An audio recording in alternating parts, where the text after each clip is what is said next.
Hello, everybody, and welcome to a special edition of Why We Love Horror. Not something we normally do on the channel, but something hopefully we can keep doing in the future. We're going to be doing an interview with a local filmmaker, Matthew Pellischer, who created the film called A Fragile Nest. He'll be joining me with the lead actress of the film, Rachel Fecho, and the composer, Brendan Dougherty. But before we get to talking, let's take a look at the trailer for this movie. This place used to be a hospital, but for crazy people. I don't think people like being called crazy. Even if they kill someone? I think I was meant to come home and find this, so Shelley didn't have to. Your daughter thinks you're the devil and he was a saint? I know it's not ideal how things... You know what? It's not a mystery. There's no happy ending. What are we looking for? This is vulture.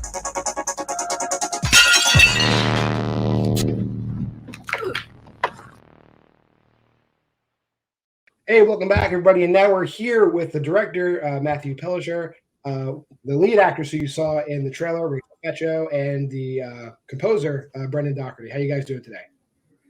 Great. Very good. Good. Right. I guess we'll just start with, just a little bit of background before we even get into the movie. Matthew, starting with you, what was your experience prior to this? What brought you to being a director? What brought you to filmmaking? And any other projects of yours that we should have known about before now? Well, thanks for having us. I have been making movies since I was probably about like 8 or 9 with a Super 8 recorder with the family, then a VHS camcorder, and went to college and ended up like really falling in love with video making and filmmaking at Bennington College.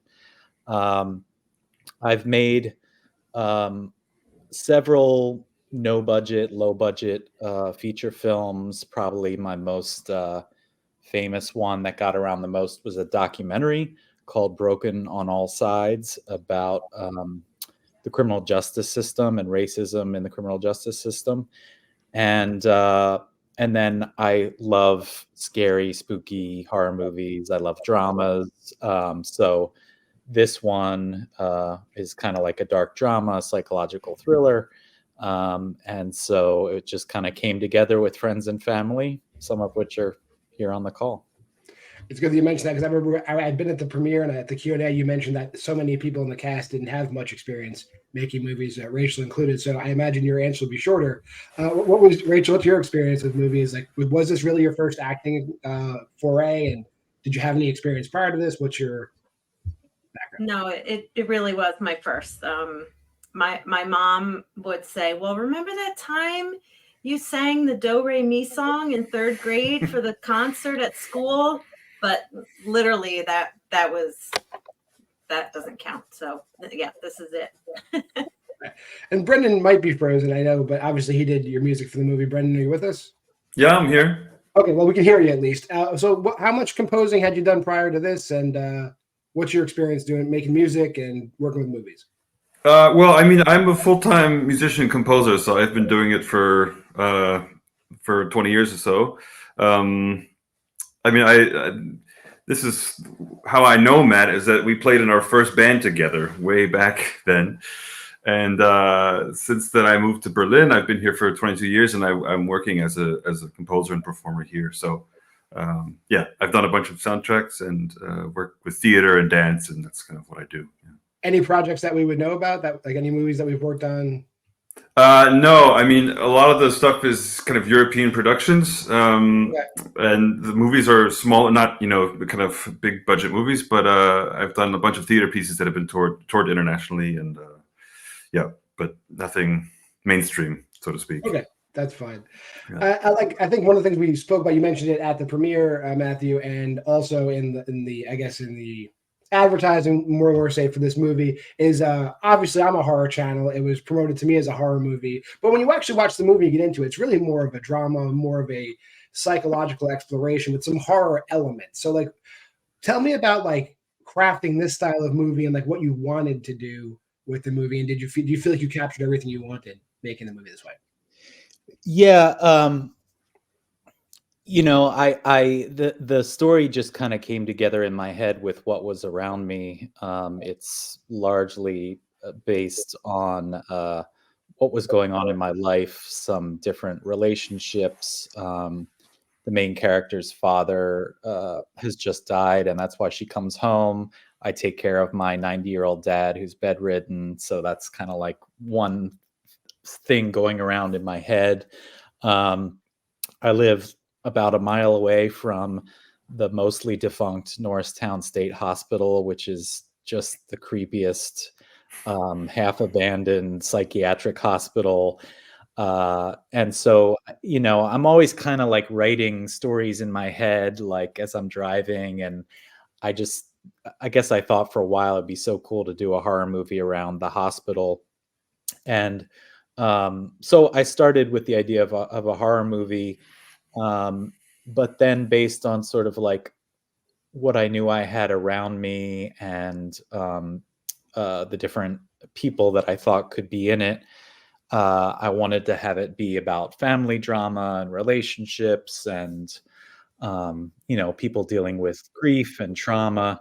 And I love, straight horror movies, but I think some of my favorite films are ones that are kind of dramas with horror elements, like you said, kind of like this one. So I was happy with the result, although it is harder to market something like this. But we're just going with what we have, and the horror community is like very supportive of indie films. So I knew I wanted to, get it into the indie horror community, and so far, there's been a good reaction. Not like, hey, you said this was horror, but yeah.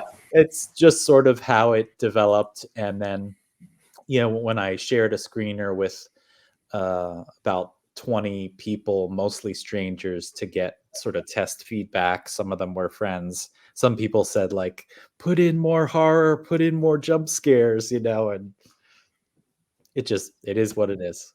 I'm personally just speaking, having seen the movie, I think that probably would have not been a great idea. I do like the movie exactly as it is. Like I said, it is still, I feel, a horror movie in the sense that we're dealing, and obviously you have, with your documentary you made, you've dealt with issues in the community. So it's really more of like I call it like a social services horror. Because there are people who have been institutionalized, and the horror of reintegration is real, I would say.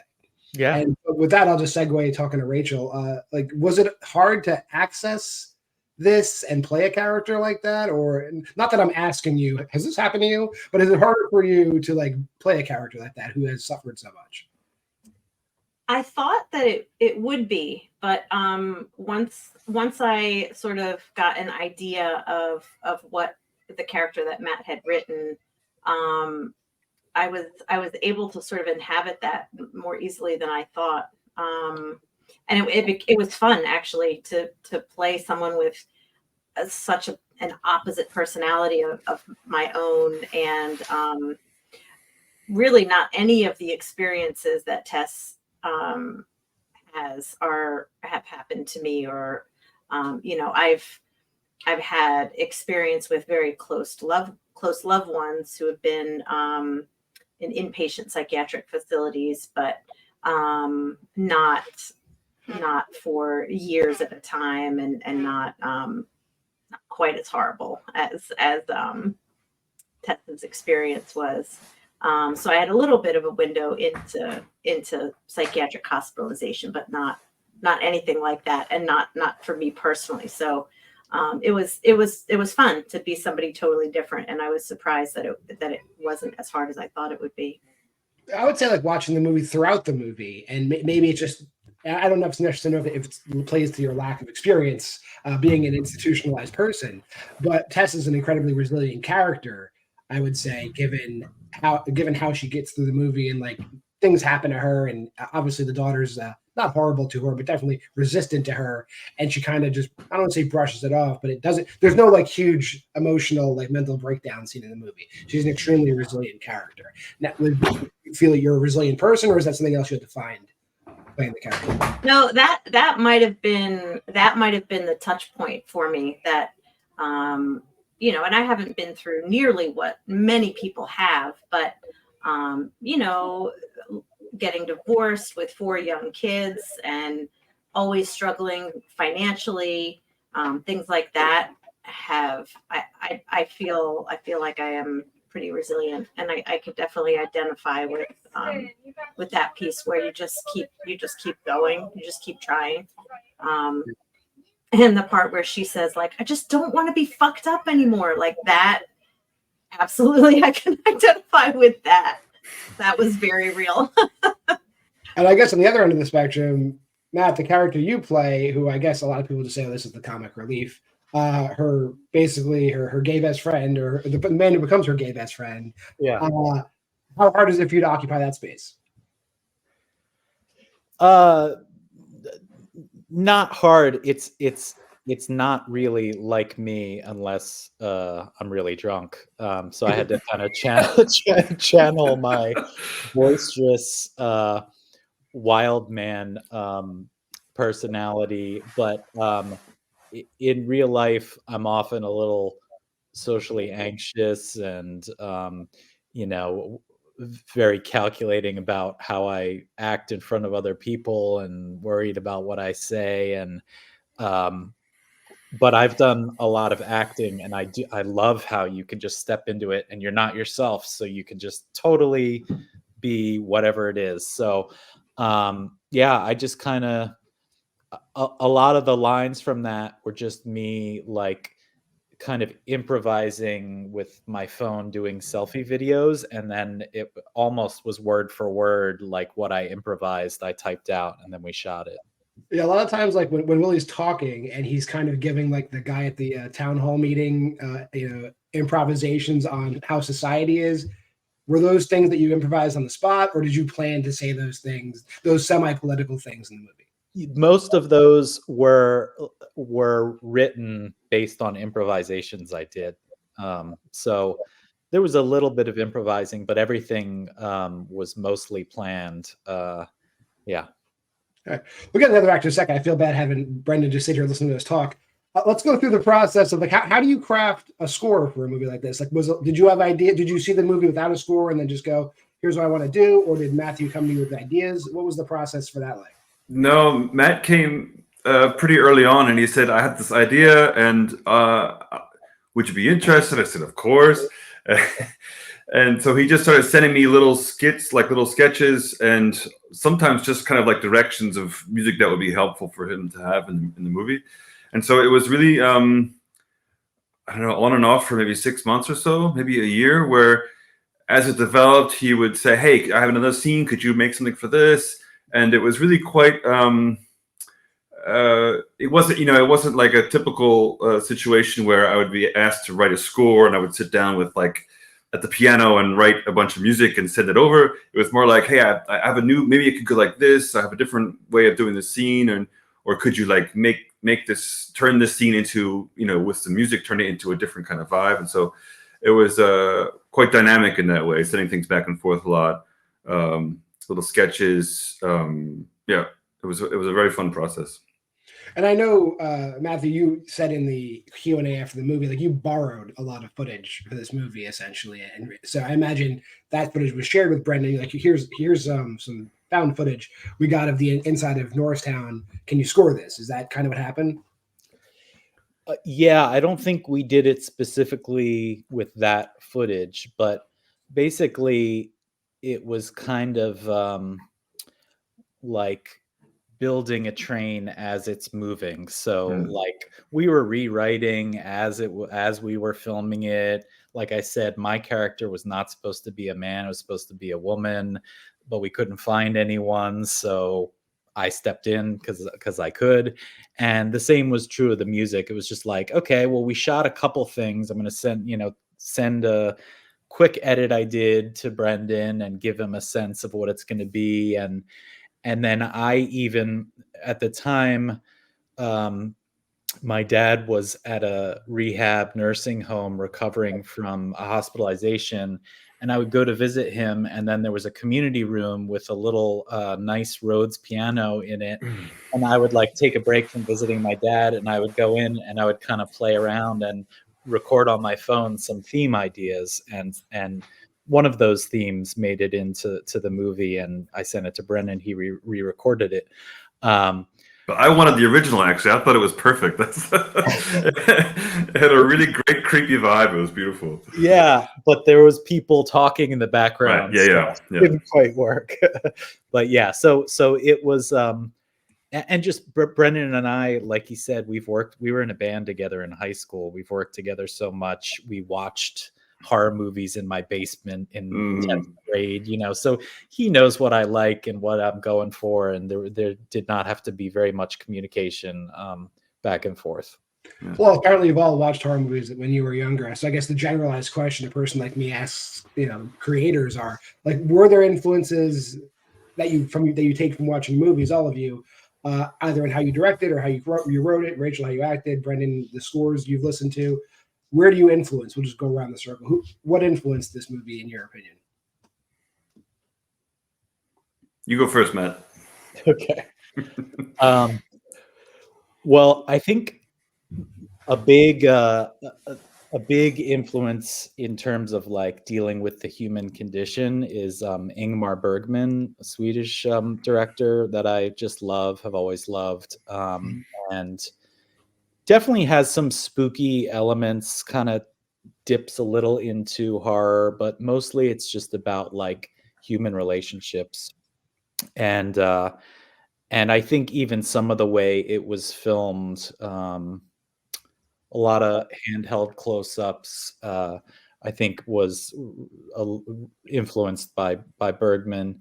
And then I'll just mention two movies that were similar in that they were kind of dramas with horror elements that I really loved was The Eternal Daughter that came out just a couple years ago, and The Eclipse, which is a Irish movie. And those two are some of my favorite recent films, very indie, very based on the internal drama of characters and families and loss, but have these kind of moments of horror and spookiness and eeriness. That's cool. I guess, Brendan, you're right down there. It's like, are there horror composers that you feel like were influential that you drew from, or was this all just like original stuff that you put in here? I mean, I don't know if it would be really considered horror films, but Jonathan Glazer is one of my favorite directors, and especially I like the way that he works with sound and music, collaborating with Mika Levy, and I think the way he approaches sound as a very powerful, kind of subtle, creepy element to the film, I think is very interesting. And I also like the way he works with musicians and composers. It's like a cool model and a nice approach to sound in film. He did give us Under the Skin, which has an incredible soundtrack. Yeah, exactly. Yeah. And the way that it's sort of something between sound and music, but it brings so much feeling to the experience for the viewer, I think. Yeah. Cool. And Rachel, what are your? I mean, obviously you probably watch horror movies as well. Are there any influences that helped you along the way here, or was this all just you went in blind? I went in blind. I mean, I am not really, or haven't been previously, much of a movie person. It wasn't until I met Matt that I even started really watching many movies, and definitely not horror. I didn't watch horror movies at all until I met Matt. Okay. So I can't say that I had any particular, model or inspiration to draw from. I just kind of went with Matt's direction and, how he wrote the character. I mean, I drew from my own experience just as a parent. Fortunately, I have good, strong relationship with my children who are adults, young adults, but I could still conjure up those feelings of wanting to protect them, wanting the best for them, being hurt when they reject you, those kinds of things. I could draw from my own personal experience, but mostly it was just, Matt sort of shaping the character and guiding me into it. Well, that segues into another great question because two of your daughters are in the movie. Yeah. were they just like totally psyched to jump into it? Did you have to convince them? And how did you feel seeing them perform? At first we had to convince them because they're not joiners, you know, they don't like to commit to anything.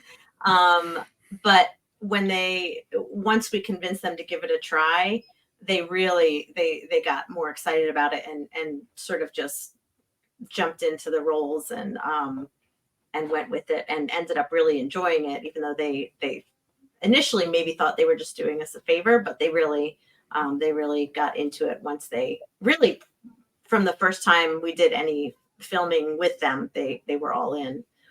So that was a lot of fun.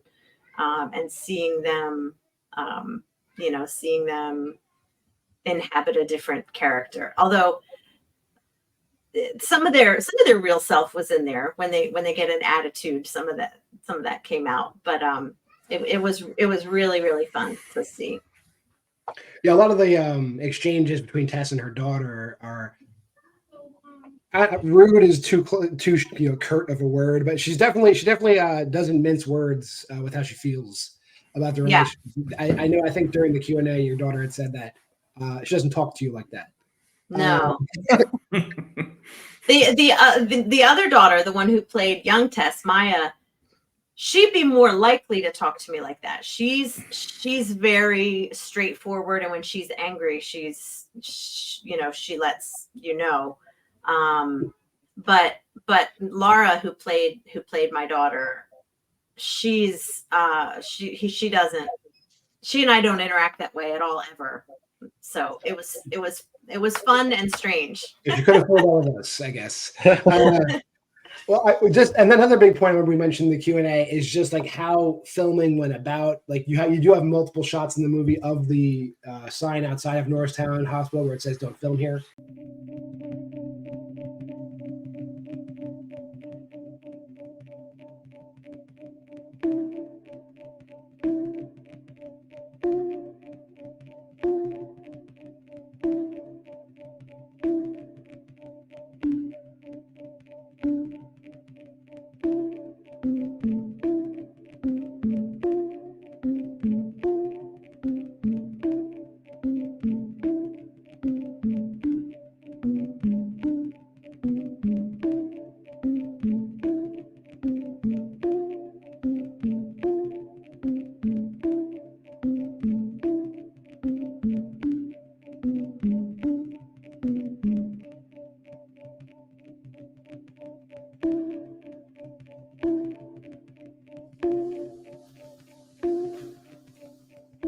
What?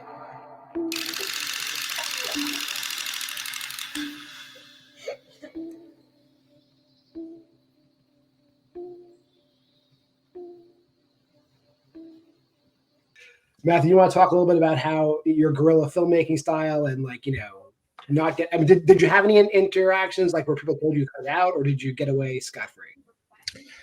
No, we were never caught anywhere, which is good. I think those signs are really up for the buildings that are still functioning with patients to protect their identity. There is still, I think, an outpatient and a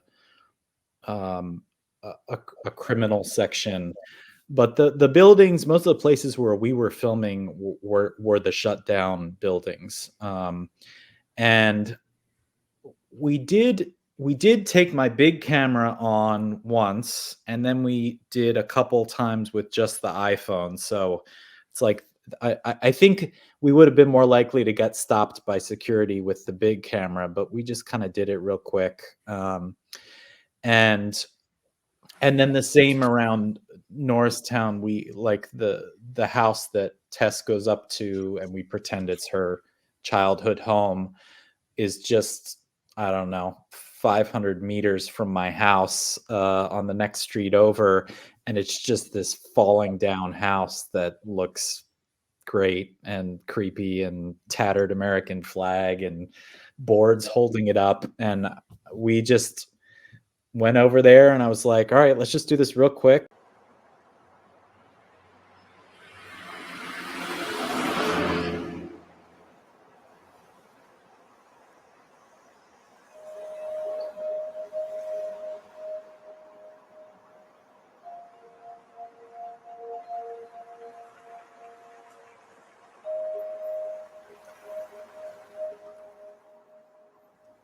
So what? I get a ribbon? No hug? Leave her alone.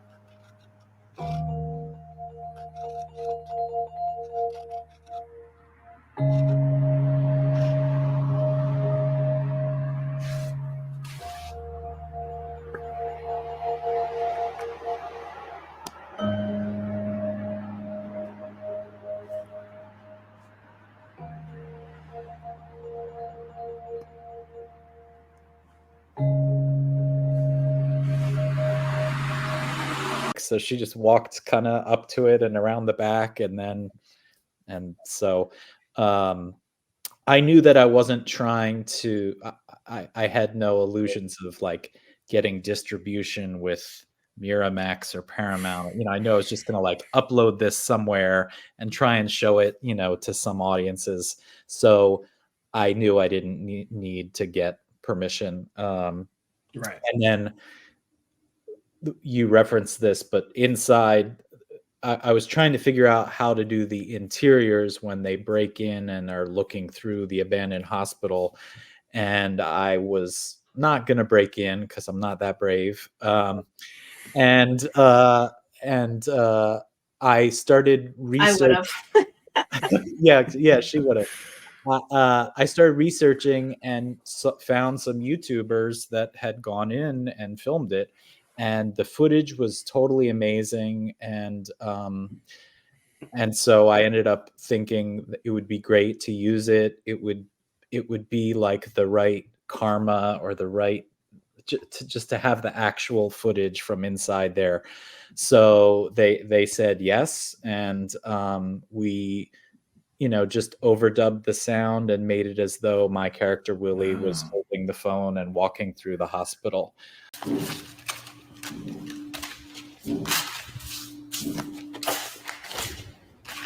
I'm not going in there. Okay. Is that what they operated with? What is that machine? Fucking polygraph. Lie detector. Jesus Christ. You're lying. If you can't tell the truth, understand right from wrong. Tess, where are you? Down here. Shh. What? It's a fucking dead animal. Don't get too close to the window. A dead vulture. Jesus. Good omen. Little group? Should we do some group? Tess? Here we go. Dr. Parker. Dr. Parker? Dr. Clive. He's the health commissioner now. What are you doing?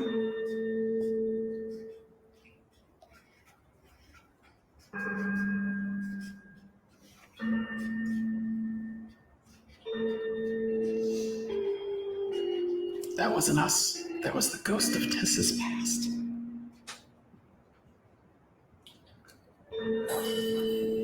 Okay, what was that? I think I need to leave. I do not want to go to a prison in a place like this. I'm sure of that now. So it was perfect. I guess I have a small technical question, because there is a scene when you're inside the hospital where you Tess does stop and she defaces a nameplate. Where was that shot then? That was in my kitchen. Matt printed out a piece of paper that looked like a nameplate and put it on. He just was like, I think the door to your mudroom will look like it could be inside. So I hope it did. I thought you guys were still in the hospital. Okay, great. Yeah. I thought you guys were holding the camera walking around. I didn't know where I was watching somebody else. Yeah. Okay, good. No, that was the door from my mudroom into my kitchen, and it was just a paper. and it's actually still there, the piece of paper. Memorabilia. Yeah. I guess, yeah, like I said, people should definitely watch this movie if they can get their hands on it. Like, what, Matthew, what's next for the movie promotional wise? Are there other places you're screening it? Any film festivals picking it up of any size? Like, where are we going to see this movie next? Yeah, so I have submitted it to film festivals and so far haven't gotten into any. My experience with past films is that you can't bank on any film festivals accepting it, even if it's great or if it's horrible. You just don't know what they are going to program. So I knew I wanted to try and get it into some festivals. So we're still waiting to hear. But I also knew that I would have to, rent spaces or get community spaces to show it. So I don't. This is a no budget film, and I don't have a lot of money to spend on renting theaters. So to actually rent out a movie theater is pretty pricey. So I'm going more with like community art spaces, and the place where you saw it was a little community movie theater that just offered to screen it and, didn't charge me, which was great. But the next one we have set up is in 2 weeks, May 4th at the Abington Art Center, which is just kind of you know that, Brendan. So it's a cool old mansion that had turned into a community art center in the town where we grew up. So that'll be kind of my hometown premiere, and then we're looking for similar spaces in Philadelphia and kind of regionally. So we will see, and then after a couple more screenings, I'm going to upload it to Vimeo on demand and probably charge $3 for it and start promoting it through TikTokers and Instagram influencers and interviews like this to try and get it out. Sounds good. Are there any other, for all three of you, any other projects coming up that you're working on? Like, do you have anything you want to work on next that we should be looking for in the future? Maybe Brendan's probably working on more than anybody else. Brendan, what are you working on? Well, actually, right now I don't have anything with the foreseeable premiere anytime soon, so I can't actually say anything. But there are some films in the works. I'd love to do something with Matt again sometime. But yeah. What's your website, Brendan? It's just BrendanDougherty.com. Mm-hmm. Okay, and I'll put that in the description of the video. So I'll make sure the link is there. Matthew, do you have any projects coming up, or is this taking up all your time right now? Do you have any ideas for any future projects? Yeah, well, I enjoyed these characters, and I have rolled around some ideas for continuing some of their stories, and also having some more kind of commentary on societal decay and the troubles that everyone is having in the world and the economy. And these are people that are having a rough go at life and lots of trauma. And so we might do another.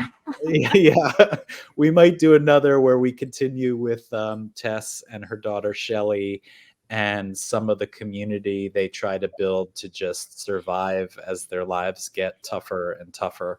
So that's the idea. So Rachel, I imagine we'll see you there. I hope so. Right. Yeah. Matthew, if you want to talk about the website or any other ways that people could get a hold of you to see the movie if they'd like, or this is your time, go ahead. Oh yeah, sure. So the website I set up is matthewsfilm.com.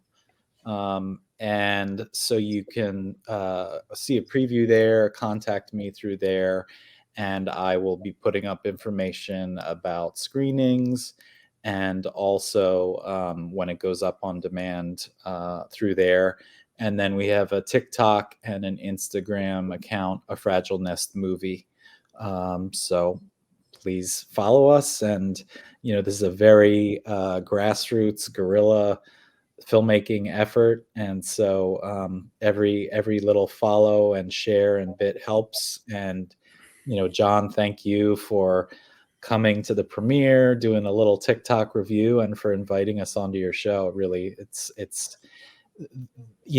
a project where you spend 18 months from start to finish working on it, and then you're like, how the heck am I going to get people to see this? You know, it's a lot of work, it's a lot of time, a lot of energy and emotion, and so it's nice to have people who support, you know, getting it out and in front of people's eyes.